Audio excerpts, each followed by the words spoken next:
우리 말꼬리 무는 놀이가 있어요. 제일 앞에 있는 사람이 이렇게 TV에 보면은 헤드폰 쓰고 뭐라고 말을 하면 감자라고 말을 했으면 그 말을 보고 입 모양만 보고 뒤로 돌아서 그 감자란 말을 또 뒤에 있는 사람에게 전달하고 하다 보면은 나중에 그 감자란 말이 안 나와요.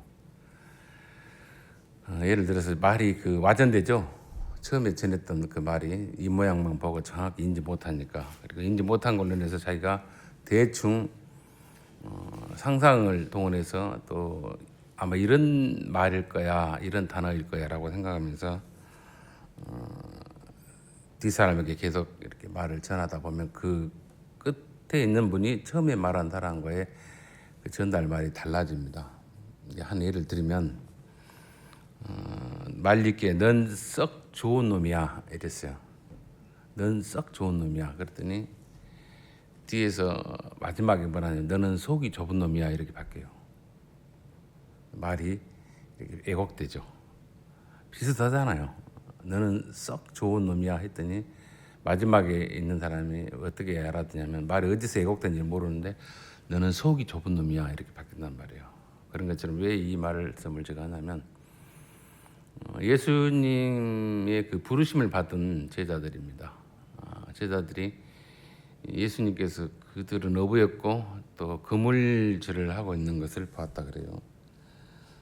그들이 있는 그 직장이죠. 삶의 터전에 지나가시다가 지난 시간에 14절로 15절을 봤죠. 세례 요한의 어떤 사역의 마침, 요한이 잡혀갔다 그래요.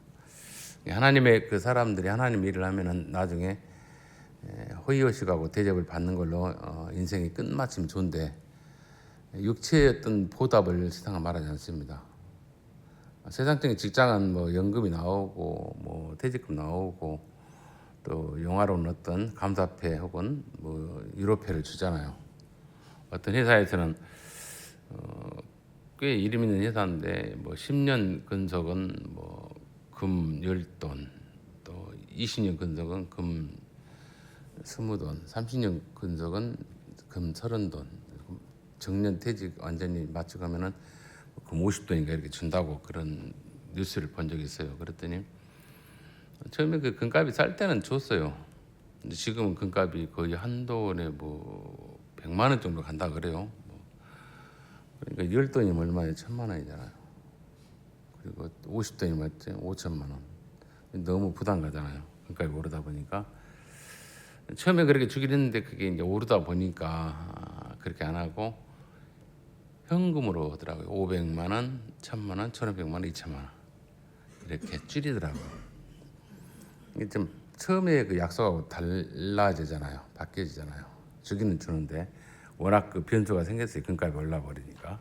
그런 것. 그래서 사람은 어떤 그 초심이라 할죠. 처음에 그 생각들, 각오들, 다짐들이 시간이 지나다 보면 변질되고 왜곡되어지고 또 완전히 바뀝니다.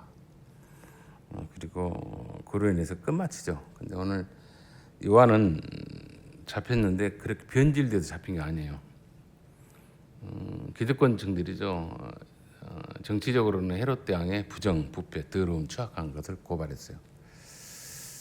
그 여자를 탐닉하기 위해서 자기 남동생을 죽였습니다. 없어 제거했습니다. 역사서에 보면 필립이라고 하는 동생을, 그리고 그 여동생의 아내, 그리고 취하죠. 당시 그 왕들의 그 권력자들의 어떤 삶의 형태는 그게 크게 권력이 있고 또 모든 힘을 가진 자이기 때문에 그게 부당하게 보이고 부정하게 보이지만 뭐라고 말을 못했습니다. 왜? 우리 요즘 시대 어른들의 말씀에 그 평가를 뭐냐면 그래 네 똑똑하니까, 네 잘났으니까, 네가 힘 있고 권력이 있으니까 그럴 수 있지 이렇게 생각했단 말이에요. 근데 그것을 세례 요한은 보지를 못했습니다. 용납하지 않았어요. 더럽고 추악한 자라고 세례 요한이 헤롯 대왕을 지적을 하죠. 들춰내죠. 이렇게 떠벌려 버립니다. 영 듣기 싫잖아요. 근데 저 사람이 존재감이 없으면 좋은데 엄청난 사람들 구름대처럼 따르거든요. 그 사람의 말을 듣고 사람들이 많은 그 민초들이 그 눈이 뜨이고 귀가 열려버리죠. 아 그래서 헤롯 왕의 그 비리죠. 더러운 추악한 것을 듣고 어떻게 군중의 그 봉기가 일어날까 싶어하는 두려움도 있습니다. 근데 그걸 못하게끔 헤롯 대왕이 세례요한을 잡아버립니다. 어떤 제명을 뒤집어 씌워서 요즘 검찰이 없는 죄를 만들어 뒤집어 씌운 것처럼.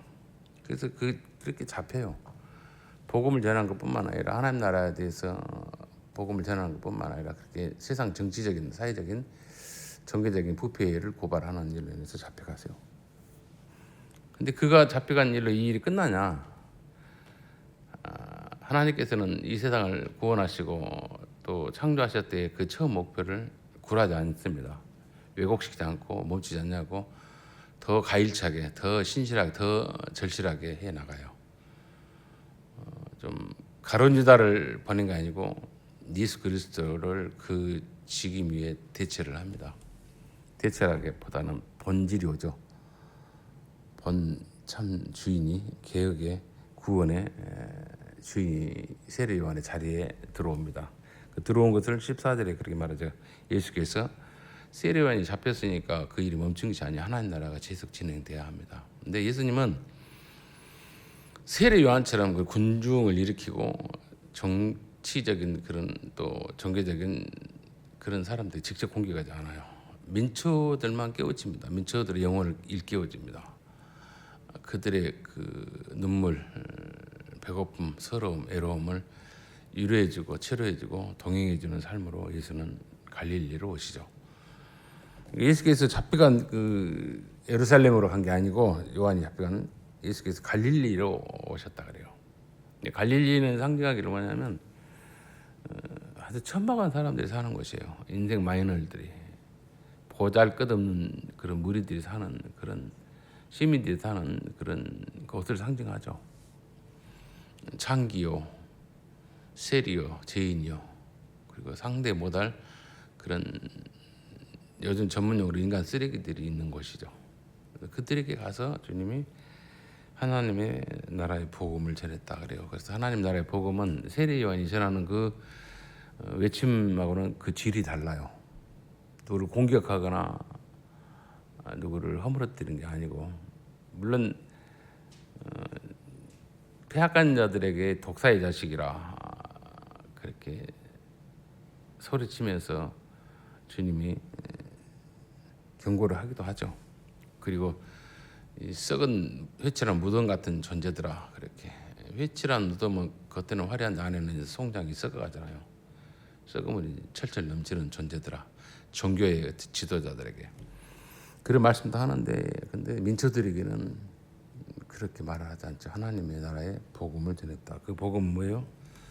눈에 보이는 것이 다가 아니다. 너희들의 형편이 결코 슬퍼하거나 하자라는 그런 형편이 아니다. 너희들은 아무리 비천한 존재일지라도 하나님의 아들을 통해서 구원해 낼 대상이고 사랑의 대상이다 라고 하는 것을 예수께서는 그들에게 가르치죠. 그래서 주님이 말씀하시기 이르시되 때가 찼다 그래요. 때가. 그러니까 어떤 정점이 있어요. 이게 종말론적인 관점에서는 예수님의 마침내 오심, 그 구약에서부터 계속해서 하나님께서 약속하셨던 그 희미한 뭐랄까 원시복음이죠. 사단에게 꼬임을 당했던 그 하와의 일로 인해서 또 아담이 같이 동참한 일로 인해서 하나님으로부터 저주를 받았죠. 사망의 저주, 그리고 단절의 한마디로 하나님으로부터 버림받은 저주, 유기당한 거죠. 따당한 거죠. 따. 그래서 살아있는 것 같은데 살아있음이 아닌 궁극의 사망으로 들어갈 수밖에 없는 그런 존재에게 하나님은 약속을 하나 합니다. 여인의 후손을 통해서 내가 그 구원의 은총을 베풀겠다. 그렇게 실타리 같은 그런 약속을 하시죠. 그래서 원시복음이라고 그래요. 근데 그게 점점 확대해 가죠. 지도자들의 어떤 모습들을 통해서 이스라엘 나라의 어떤 이끌음을 통해서 계속해서 그 진행해 갑니다. 그리고 마침내 예수께서 오셔요. 그래서 그 하나님이 그 존재에 대해서 우리가 평가할 때 신실하시다 그래요. 신실하다. 그 말은 선포하신 말에 대해서 결코 예곡됨이 없고 변절이 없다는 것입니다. 더더욱 진실하고 성실하고 뭐 절실하죠. 그런 하나님의 그 구원의 목마름이 있습니다. 열심히 있습니다. 그것이 예수님의 의로 인해서 마침내 진행됐다라고 하는 것을 말하죠. 그래서 마침내 때가 찼다. 예수는 하나님의 나라, 하나님의 통치죠. 다스림. 그렇게 피의식에 젖어서 좌절하면서 나는 왜 흑수장가, 우리 집안은, 내 인생은, 내 어떤 몰골은, 나의 형편은 왜 이렇게 공고한가, 이 사람 같지도 않은 사람은 내가 왜 살아야 되는가, 왜 여기서 태어났는가, 거기에 좌절하지 않냐고 그들에게 복음을 전하죠. 소생의 복음이고 유로의 복음이고 그리고 새로운 가치관의 발견을 위한 복음이죠. 소리죠.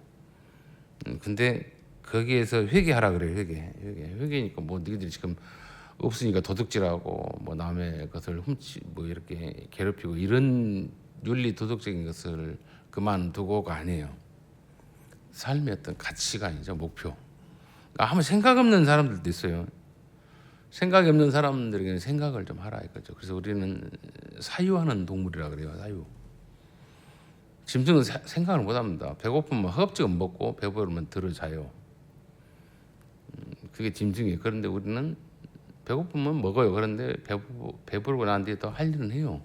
생각을 하는 대로 진행을 하죠. 그리고 배가 부르면 만족하면 뭐 더 이상 뭐 다른 짐승을 해치지 않는 그 사자나 호랑이 혹은 또 맹수들과는 다르게 우리는 배가 불러도 상상할 수 없는 짐승보다 못한 짓을 하죠. 그것이 인간입니다. 왜곡된 생각에 사로잡혀서 하는 짓이죠. 그런 사람이 그 너희들 왜곡된 생각이죠. 잘못된 가치관들이고 목표에 대해서 멈추고 제거하고 돌이키라 그래요. 어디로? 하나님의 형상과 모양을 찾는 일로. 도덕적인 윤리적인 어떤 죄를 수도해라 이거 아니에요. 물론 그건 당연히 안 해야 되겠죠. 회개라면 그런 말입니다. 또 안 하면 잡아간다는 뜻이 아니에요. 그리고 회개하고 복음을 믿으라. 내가 전하는 뭐요? 하나님께서 예수를 통해서 전하는 그 하나님의 통치죠. 그 나라의 실존 그리고 하나님의 존귀함을 그리고 거룩함을 살아계심을 예수를 통해서 드러낼 때, 나타낼 때, 너희들에게 보여줄 때 너희들의 눈을 뜨라 이거죠. 그리고 믿으란 말이 뭐예요? 맹목적으로 믿는 게 아니에요. 알아가라 이 말입니다. 하나님을 복음을 믿으라 하시더라. 그러면서 이제 갈릴리 해변이 아니고 갈릴리 물가죠.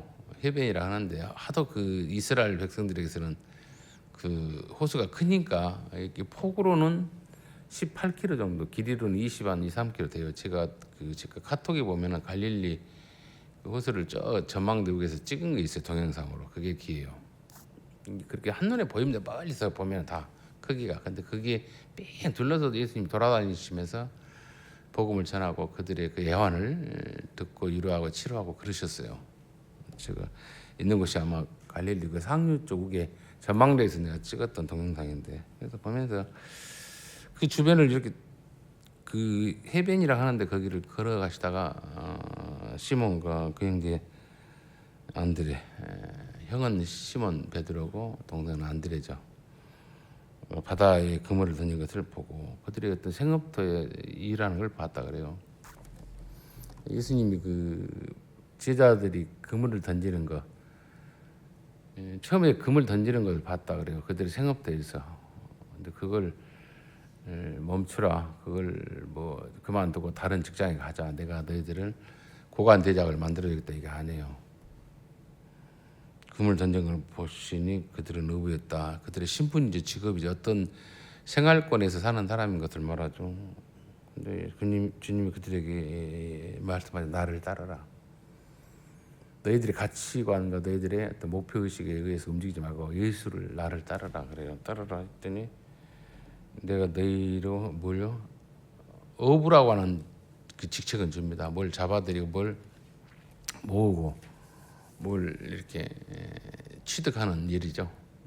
어부는 고기를 잡고 고기를 통해서 먹고 사는 일을 하죠. 근데 사람을 낚는 어부예요. 사람을 인신매매물이나 이런 것이 아닙니다. 사람을 낚는 어부 참이 아주 의미가 큰 그런 부르심이죠. 소명이죠. 사람을 낚는다. 사람을 낚는다는 걸 통해서 뭐 신천지니 뭐 이런 구원판이 왜곡된 그 가르침으로 인해서 사람들을 미혹하게 하고 자기들이 어떤 공동체를 유혹을 해내는 그런 낚시질이 아니에요. 그 낚음이 아니에요. 속임이 아닙니다. 하나님의 나라로 안내하는 가이드로 살아라 이 말입니다. 고기를 잡아 망태에 집어넣고 먹이를 주지 않고 어떻게 요리할까 이렇게 연구한 게 아니고 세상의 어떤 가치관에 갇혀 있는 것들, 세상에 찌들어 있는 그런 그 존재들을 진리의 바다로 옮겨주는 일이에요. 마음껏 헤엄치고 마음껏 자유롭게 하는 거. 오히려 갇혀 있는 그 물고기를 꺼내준 거죠. 그대로 어마어마한 넓은 그 하나님의 나라로 하나님의 다스림 속으로 우리가 낚은다니까 어디서 잡아다가 어때 모은다는 그 고기 망태 넣는다는 게 아니고 갇혀 있습니다. 세상의 가치관들, 세상의 어떤 쾌락과 탐욕에, 물욕에, 권력욕에 젖어 있는 그런 그 울타리에 갇혀 있는데 모르고 있는 그것들. 또 그 빈초들은 언제나 우리가 이렇게 이 가난한 속에서 이 절박함 속에서 탈출해 나갈까 그런 목마름에 매여 있는 것들이죠. 근데 우리가 노력하지 말아라는 건 아니에요. 이제 요즘은 정말 무서운 시대가 됐습니다. 그 최첨단이죠. 과학의 최첨단. 목사님도 그 핸드폰도 잘 운영을 못하는데 이제 AI라고 하는 인공지능이죠. 사람이 만들었던 인공지능. 그래서 많은 목사님들이 뭐 이렇게 인공지능을 통해서 설교를 만든다 그래요. 나 그렇게 홈에서 쉽게 간다 그래요. 그래서 물론 어떻게 한지도 모르는데 어떤 뭐 돈을 주고 이렇게 말하면 인간이 만들었던 그 설교의 모든 것을 총합해서 기가 막힌 설교문을 만든다 그래요. 그래서 그렇게 AI가 주는 그 메시지, 그건 AI가 하나님이 되는 거예요. 주님이 되는 거고. 물론 아주 논리적으로 맞고 은혜도 주고 감동도 줄 수 있겠죠. 근데 거기는 삶이 없습니다. 삶이. AI가 그 발달됨으로 인해서 없어지는 직업이 많이 있다 그러더라고요. 그런데 없어지지 않냐 할 직업이 뭐냐면 제가 기억에는 노동자들, 유치원 선생님들, 간호사들 몸으로 이렇게 부딪혀서 위로해주고 가르쳐주고 사랑의 터치를 하는 그런 직업군들은 없어지지 않아요. 왜 AI가 못해요? 이걸 뭔 말이야? 인간은 부딪히면서 하는 겁니다. 부딪히면서 기가 막힌 말을 하고 논리를 전개하고 뭐 어떤 답안을 제시하지만 행동을 못합니다. 물론 로봇을 통해서 한다 할지라도 거기는 감정이 없습니다. 물론 감정이 있는 것처럼 뭐 무서운 AGI 뭐가 계속 발달된다 그래요.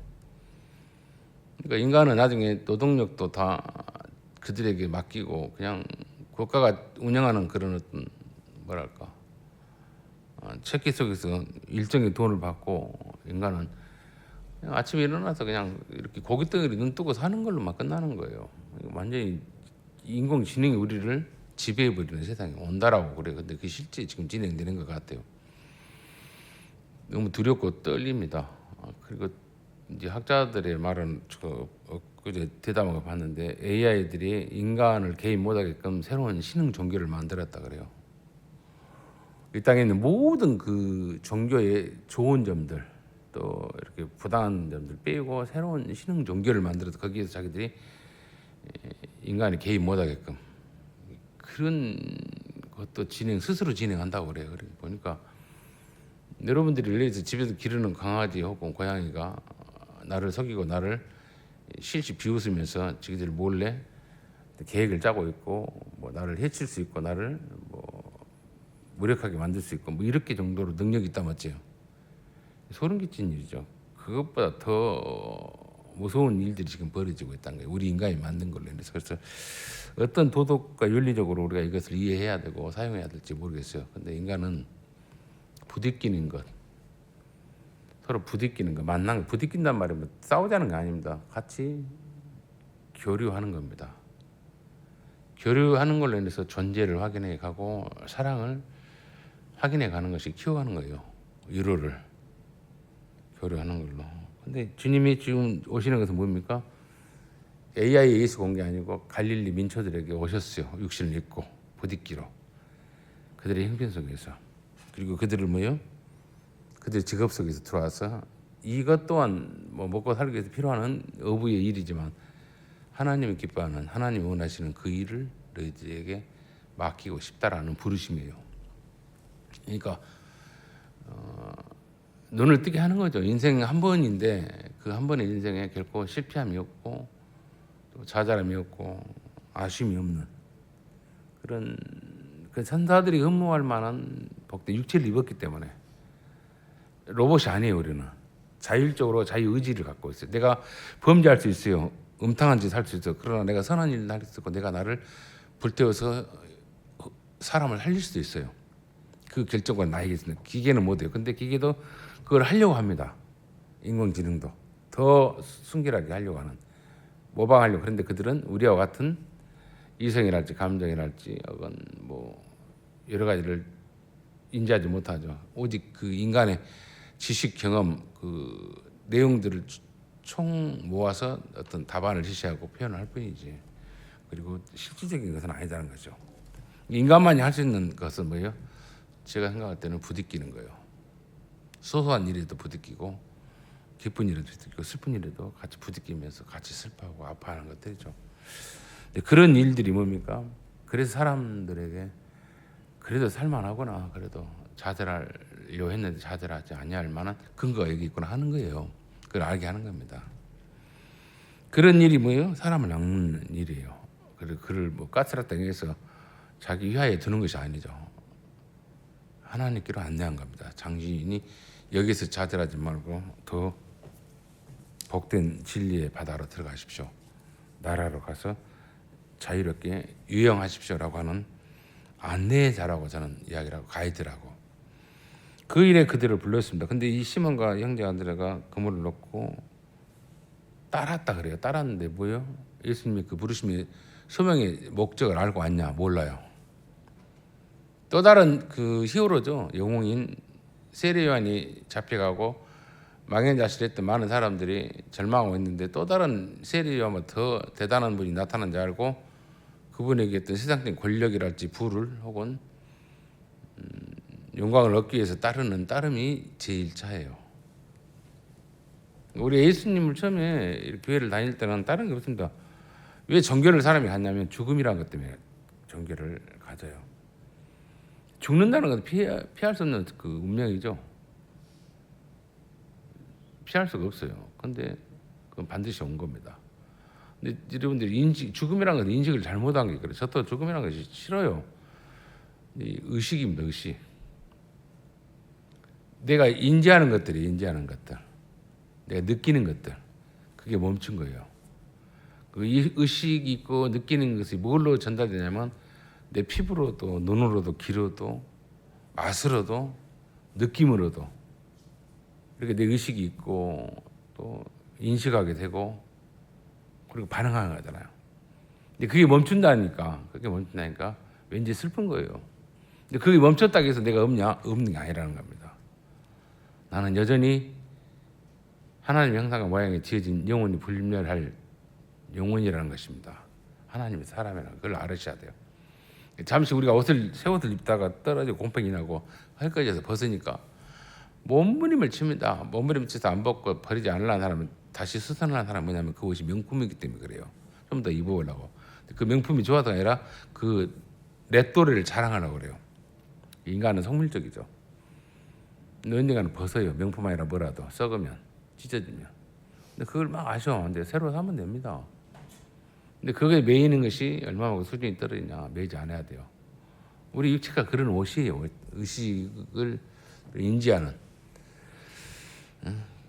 그런 옷이에요. 그런 옷이 뭡니까? 다가 아니라는 걸 알려준 겁니다. 그래서 여러분들이 의식하고 인지하고 또 느끼고 감정적인 생각에 의해서 지적인 판단을 하지 못하는 그 순간이 온단 말이에요. 그게 왜 멈춤이에요. 멈춤. 그것을 죽음이라고 표현합니다. 그리고 벗은 겁니다. 이것은. 근데 나는 없냐? 나는 실존의 나라 들어가죠.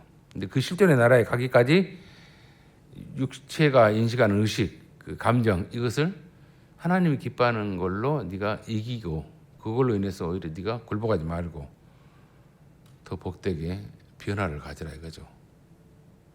네 스스로가 넘어가지 말라. 그래서 우리에게 말씀하기를 뭐라고 주님 말씀하냐면 너희는 세상에 빛이고 소금이라 그랬어요. 그 빛이 뭐예요?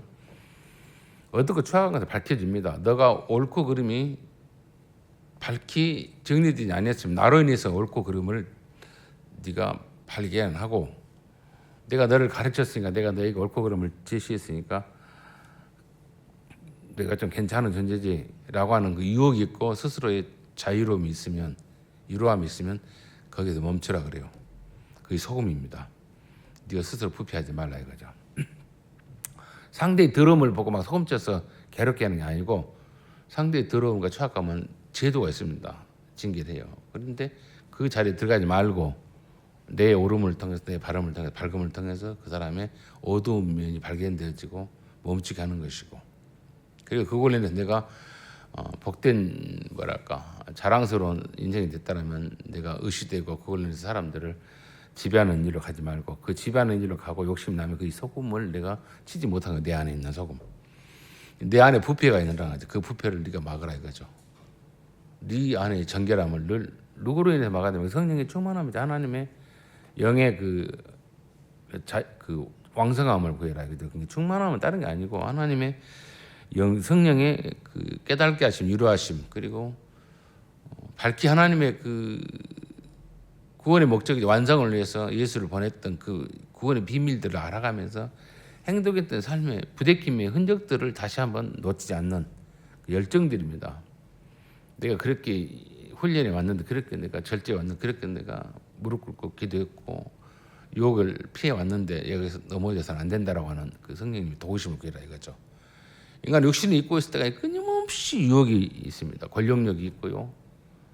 그리고 물욕이 있고요. 뭐 쾌락력이 있고 여러 가지 욕심이 있어요. 육신을 입었으면. 근데 육신의 옷을 이걸 인식하는 이것을 우리가 벗어버리면 멈춰버리면 그 아무 권력도 필요 없고 뭐 돈도 필요 없고 먹는 것도 필요 없어요. 그 어떤 쾌락도 필요 없어요. 그것을 주님이 가르친 거예요. 성령님을 통해서. 그래서 그런 것들을 스스로 안에서 키워가라 이거죠. 그리고 다른 사람들에게 빛으로 밝음으로 어둠 속에 있지 말고 왜곡되면서 있지 말고 바르게 가르치는 제시하는 삶으로 우리를 불렀어요. 그게 지금 사람을 낚는 어부가 되라. 근데 그들이 그물을 버려두고 따랐다 그래요. 따른데 예수 통해서 권력을 잡고 어떤 인기를 얻고 또 좋은 자리에 허위허식 해야지 이 생각이었단 말이에요. 그런 생각이 맞아요. 그 틀린 건 아닙니다. 우리 교회를 다닐 때 죽음이 두려웠고 죽음의 문제를 해결하고 또 어떤 세상적인 그 답답함, 그 어떤 배고픔, 병듦, 뭐 이렇게 자식들 출세하는 것들, 그놈이 좀 잘못했어도 좀 눈 감아 주세요라고 하는 그런 간구, 뭐 이런 것들을 구하려고 오는 것이죠. 근데 그게 아니에요. 눈을 뜨는 어른들, 눈을 뜨는 믿음의 사람들은 도각에 그렇게 내 자식이 내 사랑하는 사람이 그렇게 가는 것을 좌시하지 않습니다. 묵과하지 않습니다. 친히 모범을 보이죠. 그리고 우리 안에 들어온 소금을 쳐서 제거해 가는 것이죠. 그게 뭐냐면 예수님을 점점 알아가고 하나님을 알아가는 자들이 하는 변화된 회개의 삶이 회개라는 것이 울고불고가 아니고 바뀌는 가치관들이고 목표의식입니다. 그러니까 그 연세가 많이 드신 분들, 죽음을 눈앞에 두신 분, 죽음이라고 받아도 멈춤을 그 앞에 두신 분들의 그 모습들을 보면은 생각이 없어요. 보면은 그냥 동물 같아요. 동물. 여기 계신 우리 김근희 권사님이 하신 일도 마찬가지입니다. 보면은 사람의 형태지만 사람이 아니에요. 정말 사람이 아니에요. 보면은 냄새나고 추하고 꼭 그 늙은 병든 강아지 같고 고양이 같고 미치갱이 같아요. 근데 그게 형태가 그렇게 생겼으니까 불쌍히 보는 거거든요. 우리도 그렇게 돼요. 그게 우리의 마지막이라는 걸 알으셔야 돼요. 그때 그렇게 오기 전에 아무리 똑똑하고 청명하고 지혜로운 사람도 그렇게 갑니다. 권력 있는 사람도. 그러기 전에 의식일 때 바른 가치관을 갖고 많은 사람들에게 규범이 되는 거죠. 모범이 되는 거죠. 빛으로. 그리고 내가 그렇게 나도 나 자신을 알지 못하는, 생각하지 못하고 주관하지 못하는 인생이 올 때, 시간이 올 때 주님 나를 불쌍히 여겨주시라고 하는 기도를 늘 하셔야 돼요. 그게 우리가 주님 앞에 예수를 믿는 사람한테 겸손하게 나가는 거죠. 근데 어떤 분들은 죽음이 들어오니까 잠자듯이 가고 싶다 그래요. 그럼 비겁한 겁니다. 분명히 알아야 돼. 하나님이 나에게 의식을 멈추게 하고 코에 부르시는 생기를 거두시구나. 내가 후회 없이 여한 없이 이제 그 부르심에 순복해야겠다.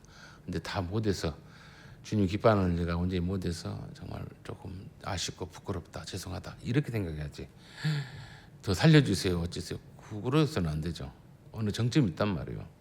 살려주면 좀 놀러 다니고 싶고 먹고 싶고 근데 지금 오늘 먹고 즐기는 겁니다. 다른 거 없어요. 그래서 나는 제가 종신을 했지만은 사람들이 그래요. 막 두려워서 벌벌 떨어요. 왜냐하면 이제 빼박이거든요. 돌이킬 수 없으니까 목사님 기도 좀 해주세요. 좀 연장을 시켜달라, 낫게 해달라. 이거 뭐예요? 뭐라도 주님이 기뻐하는 일, 하나님 기뻐하는 일 하겠다는데 그 기뻐하는 일이 뭔지도 모르고 우선 살고 싶은 거거든요. 왜 사냐면 그 의식의 연장을 해달라 이거죠. 자기 감정의 어떤 쾌락을 위해서 내가 아직은 멈추고 싶지 않다는 거죠. 지금 눈에 보이는 것, 어떤 확보해 놓은 어떤 것들 내가 버리고 싶지 않다는 거죠. 가족 관계를 할지, 사랑하는 사람과의 어떤 관계를 할지, 자녀를 할지. 근데 철저히 아십시오. 혼자예요, 혼자. 인간은 혼자입니다. 나올 때 쌍둥이로 온 사람도 있겠죠. 근데 그래도 혼자예요. 하나님이 나를 이 세상에 보내셨는데 하나님이 보내셨어요. 그리고 하나님이 불러요. 그럼 하나님이 보내신 목적을 알아야 돼요. 예수께서 오셔서 어부의 직업을 갖는 사람에게 어떤 비즈니스를 하는 사람하고 뭐 여러 가지 일이 있겠죠. 어떤 형태의 직업군도 관계없어요. 거기에서 네가 사람들을 깨우치고 있냐, 사람들을 자유롭게 하느냐 이거죠. 돈으로, 권력으로, 아니면 어떤 노동으로, 어떤 봉사로, 섬김으로 여러 가지 형태입니다. 그래서 제가 하나의 그 사람을 낚는다는 것은 다른 거 아니에요. 뭐 어불적인 게 아닙니다.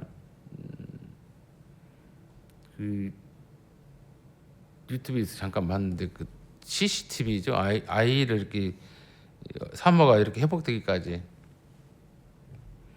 그 아이를 봐주는 보모라고 합니까? 누군지 모르겠는데 그 뭐라고 명칭하는지 모르는데 그 간병이라는가요? 대리로 우선 엄마가 산후조리 할 때까지 봐주는 분이 있어요. 그분이 자기 아이를 이렇게 케어를 해주는데 아마 2, 3주를 해줬던 것 같아요. 한 3주? 한 달 정도 해줬는 것 같은데 동영상을 오고 봤는데 막 얘기를 보고 막 볼을 비비고 꼬집었고 때리고 학대한 줄 알았던 그게 아니고 막 비비고 어떻게 보니까 약간 홀쩍거린 것 같고 그리고 뭘 써요. 나중에 이제 그분이 그 어떤 약정의 계약을 끝나고 갔는데 그 산모가 CCTV를 돌려보면서 왜 그 얘기를 보호하는 또 간병인의 그 일을 했던 여자분이 하는 행동이 무슨 행동인가 그러고 봤더니 이렇게 보니까 얘기가 너무 귀엽고 너한테 정들었는데 엄마가 이제 회복돼서 오고 건강해서 오니까 너는 좋겠다. 근데 나는 너의 그 천사 같은 모습 보고 순결한 모습 보고 그냥 가니까 너무 슬프다.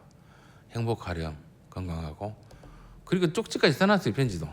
그걸 그 얘기를 맡겼던 사모가 보고 울어요. 자기보다 더 예뻐했던 남이었는데 비록 돈을 받고 간병했는데 남인 그 여자분의 그 편지와 그 행동을 보고 나는 내 몸이 아파서 회복하는 일에 전력했는데 내 아이를 대신 나보다 더 낫게 보호했고 사랑했고 축복했구나 하는 것을 보고 울어요. 그 우는 것이 CCTV를 본 게 나한테 저도 이걸 보고 눈물이 나더라고요. 그 직업이라고 하면 비천하잖아요. 얘기 봐주고 뭐 간병인 뭐 우리 엄마는 간병인이야, 우리 남편은 뭐야 이렇게 자랑할 만한 것은 세상적인 그걸 좋게 안 보는데 그런데도 불구하고 거기서 뭐 천방은 아니죠. 근데 그 진정성이 위로하고 그걸 보면서 그 많은 사람이 울림을 주는 거 있잖아요. 아, 그래 직업군에 대한 비천이 아니고 인간을 저렇게 사랑하고 진실하게 사는 나라. 그 CCTV로 보면 쪽지 보면서 그걸 보면서 저도 그걸 데이터 훔쳐보는 눈물이 나더라고요. 사람을 낚는 거예요, 그게. 어떤 삶으로 가야 된다는 걸 가르친 거죠. 그게 사람 낚는 거지 뭐. 내가 아들이 권세를 판다, 검다, 의사 돼서 돈 많이 벌어서 폼나게 뭐 사람들 이게 아니에요. 그건 뭐 허세꾼들입니다. 가면을 쓰겠다는 거죠. 요즘 판사들은 지랄 같은 일 보십시오. 결국은 뭡니까? 돈입니다. 더러운 뒷거리입니다. 그게 소금을 못 쳤어요. 빛으로 살아야 할 위치에서 더러운 짓을 했단 말이에요. 판사면 뭐다고 권력을 잡으면 뭐하냐니까. 뒷돈 받아서 공천 주고 이런 것들 우리가 보잖아요. 사람을 낚는 게 아니라 사람을 잃어버린 짓을 하죠.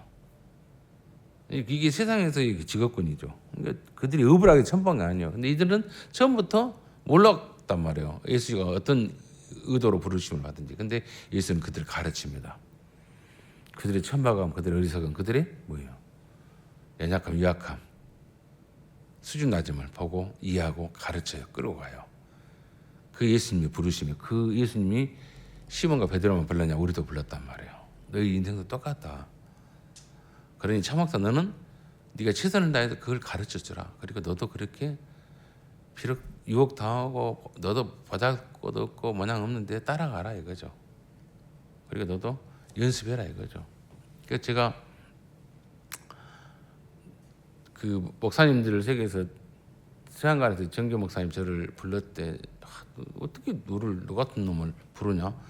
뭐 친척 되냐? 뭐 이런 소리를 들었어요. 펠라 너를 이뻐한다. 뭐 그런 소리 듣고.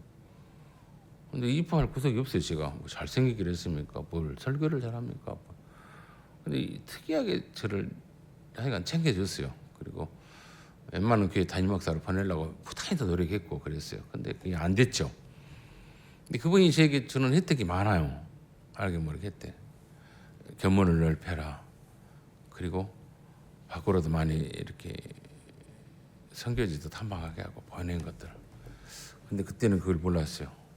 그냥 나는 좋은 목사한테 이쁨 받았고 사료비도 많이 받고 또 여기저기 여행도 다니고 좋다 그랬단 말이에요.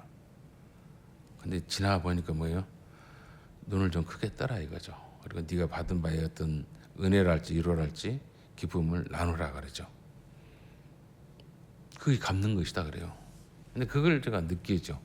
그래서 할 수만 있으면 그런 일을 하는 것이 목회의 일이겠구나.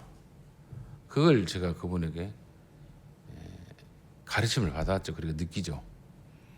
사람들은 좀 어르신 너를 키워주려다가 말하는데 그게 아니에요. 받은 바에 그 은혜를 받은 바에 그 다가오심을 내가 이제 알아요. 왜냐하면 그걸로 나만 행제했다 땡 잡았다가 아니에요. 어떻게 보면 나와 함께 하나님 붙여진 영혼들이거든요. 만남들이거든요. 그분들에게 같이 적을자로 소소하게 나눠가는 겁니다. 같이 즐기는 겁니다. 부딪히면서. 그것이 그 어르신이 내게 베푸는 작은 그 선대에 대한 빚을 갚는 것이에요. 그리고 확장해 가는 겁니다. 그래서 그들이 또 알아야 되냐? 몰라도 돼요. 어느 때가 되면 또 알아져요. 그러다 보면은 어느 선에서 폭발해서 더 큰 일들을 할 수 있어요. 다 같이 그래 해란 말 아니에요. 자식들도요 똑똑한 놈 있고 또 잘난 놈 있고 또 어리석은 놈 있어요. 근데 다 각기 각성이야. 내가 똑같이 사랑했지만 똑같이 부모를 만족시키지는 않아요. 천박스럽고 속 없는 것들도 많아요. 끝까지 속 없는 것들 많아요. 그럼에도 불구하고 부모는 변함없이 그들을 향해서 그 사랑을 책임을 다하는 거죠. 그런 것처럼 주님이 오늘 그렇게 합니다. 성물들의 이 제자들 불러요. 세베대의 아들 야고보 그 형제 요한을 그들도 배에 있어 그들 기물을 다 뱃사람들이죠. 그리고 부르시니 그 아버지 세베대를 품꾼 들과 함께 배에 버려두고 예수를 따라갔다. 더 좋은 직장, 돈 많이 버는 거, 권력 잡는 거 아니에요. 일단 눈에 보이는 어떤 그 풍요로움을 향해서 갔지만 그것이 아니라는 걸 나중에 알게 됩니다. 누가 예수를 통해서. 예수는 그들을 먼저 잡았고 그 잡힌 그들을 통해서 또 다른 하나님의 사람을 만들어가는 작업을 예수께서 하신 것이죠. 그의 통치를, 그의 이루하심을. 오늘 주님과 함께 가는 인생 두 번째라는 제목을 제가 잡았어요. 예수는 우리를 불렀어요. 어떻게 불렀습니까? 너 그냥 병들면 내가 한 방에 낫게 해주고 권력 찾고 싶으면 얼른 찾게 해주고 돈이 필요하면 얼른 떼었던 벼락보다 로또 번호 7개, 6개인가 가르쳐줄게. 이게 아니에요. 힘들지, 아프지, 외롭지, 항상 내가 너와 함께 있다. 내가 너와 같이 걷고 있다. 좌절하지 말아라. 말씀을 통해서 또 작은 잔잔한 사람들의 어떤 주님의 흔적들을 보면서 위로받고 견뎌라, 이겨내라. 그리고 너로 인해서 네가 견디며 일어서면 다른 사람들이 낚인다 이 말이에요. 그래, 좌절하지 말자, 일어서자. 그것이 사람을 낚는 어부의 일이에요. 어떤 직업권에서든지. 이런 복됨의 삶, 사람들은 눈을 뜨게 하는 일에 빛이 되고 내 안에 이 소금을 치면서 예수의 길을 걷는 저와 여러분이 되시기를 주의 이름으로 축원을 드립니다. 좋으신 아버지 은혜 감사합니다. 오늘도 주님이 세상의 먹거리를 또 부를 또 즐거움을 풍요를 구하는 그들에게 다가가셔서 그들을 불렀습니다. 제자 삼으려 하셨습니다. 엄청난 분이, 많은 인기를 끌으신 분이 그들을 부르니 그들은 웬 특권인가 웬 행진가라고 따라왔을 것입니다. 그런데 진정 예수를 따르는 길은, 예수와 동행하는 길은 예수처럼 살아야 합니다. 예수처럼 버림받아야 되고 예수처럼 무시당해도 결코 슬퍼하지 아니할 멘탈을 가져야 되고 또 믿음을 가져야 되고 신앙을 가져야 함을 오늘 우리는 발견해 가야 됩니다. 주님, 살아간 날 동안 많은 사람들이 나를 실망시키고 배신하고 또 힘들게 할 때도 있습니다. 우리 주님은 그렇게 제자들에게 당했습니다.